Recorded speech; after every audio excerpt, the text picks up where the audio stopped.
Euphoria is a strange beast. It's a high school, high budget, high on drugs HBO show written and directed by one man. The first season was a solid, engaging piece of entertainment. The characters were fairly likable. There was a nice mix of creativity and interest in filmmaking on display that reflected an understanding of the trends fit into the low attention span youths.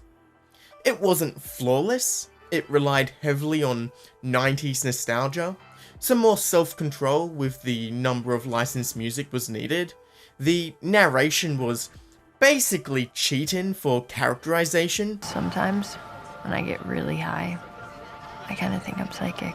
But hey, it was very focused and consistent. These are not two words I would use to describe Season 2, which at times struggles to justify its existence.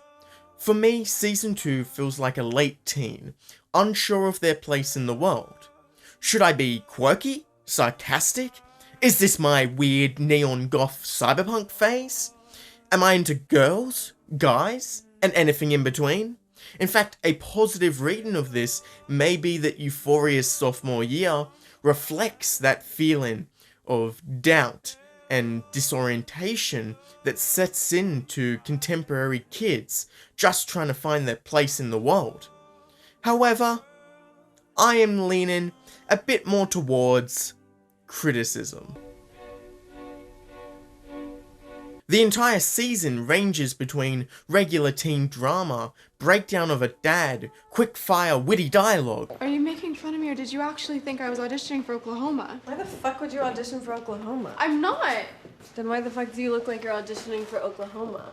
Do I? Yes. Slow, art house abstract framing, drug crime drama, to just extremely meta at points? On top of that, the focus is heavily on not just one, but two love triangles, which is just so unappealing. All in all, Season 2 is very inconsistent, but further, the whole show feels confused. For instance, some episodes start like the first season with cold open montages that explore backstory to characters in Euphoria. However, we've run out of characters! So sometimes it's just a quirky montage, semi-relevant to the events of the episode. And that's hardly where the confusion stops. The plot threads in each episode can get so twisted together in what is actually relevant, or just thematically relevant, or just window dressing for the episode. It's a lot.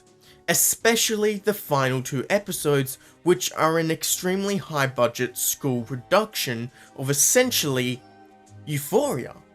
In a way, it's reflecting on itself, or rather its characters, but it jumps all over the place, to actual memories, to Lexi's point of view of those memories, to the written parody version of those memories, to current events happening at the same time of the play. On top of all of that, the actual characters are reacting to the scenes in the play, as well as their actual memories, as well as abstract representations. Are you seeing my point? It all gets a bit muddled and confusing. Yes, it is interesting to watch, and not particularly difficult to follow. However, proper analysis beyond face value would require the chore of untangling that yarn, very likely without great payoff. The tragedy is that Season 1 managed to fairly seamlessly juggle these characters and tones. Furthermore, as someone who didn't like the more neon-dripped nostalgia 90s elements of the first season, Season 2 really starts scraping the bottom of the pop culture barrel. In fact, episode 4 starts with a montage of ruined jewels recreating pop culture romance moments like Titanic and Snow White. Subtle is not what I would call it. Credit due, there are some creative moments in these sequences, but it's kind of a given for a show with such a large budget that is this popular. Nate continues to be such a one-note asshole villain. I'm the Joker, baby! Rue continues to spiral, and every other significant character tends to orbit those two. Even Jules has far less to do this season that isn't directly Rue related. Lexi, as explained, gets more play. Well, school play.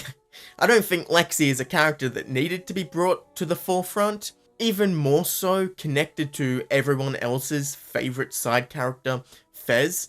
And yes, here I am about to talk about the school play some more. It's just something that to me sticks out as core to the issues of this season.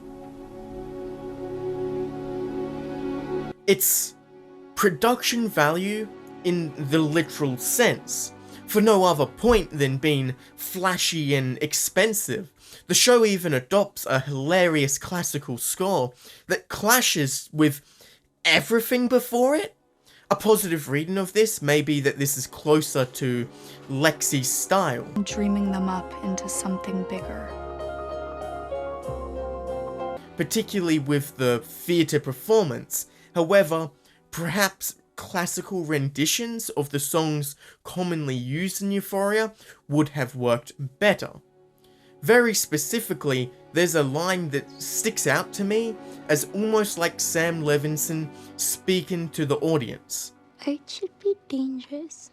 Now, I would describe Euphoria with a lot of positive attributes. However, dangerous is not one of them. Euphoria has the money to make these big spectacle sequences wherever it wants. It can buy the licensed music. At its best, it is imaginative, creative, and emotional. I think back to the restraint required for the scene with Rue, where she's in withdrawal, screaming at her family. It's perfectly executed and contrasts the flashiness of the show. But overall, Euphoria is not dangerous, as even extremely refined tropes are still tropes. If you want dangerous art, go play The Last of Us 2 or watch Station 11, which is a perfect contrast of how to use theatre and plays in a meaningful, effective manner. It requires restraint. All it uses is cardboard boxes, crafts, and the raw talent of its actors. Yet I'm sitting there, unaware the present world exists around me. It's not flashy or non-stop. It's emotionally resonant and beautifully human. Euphoria very occasionally has these moments of humanity, like when Rue's sponsor cooks dinner for her family. However, it stumbles in its need to reflect its target audience, the kids, who want a music-filled nostalgia trip that features love triangles with hot, witty, sarcastic characters having drugs and doing sex. 6 out of 10.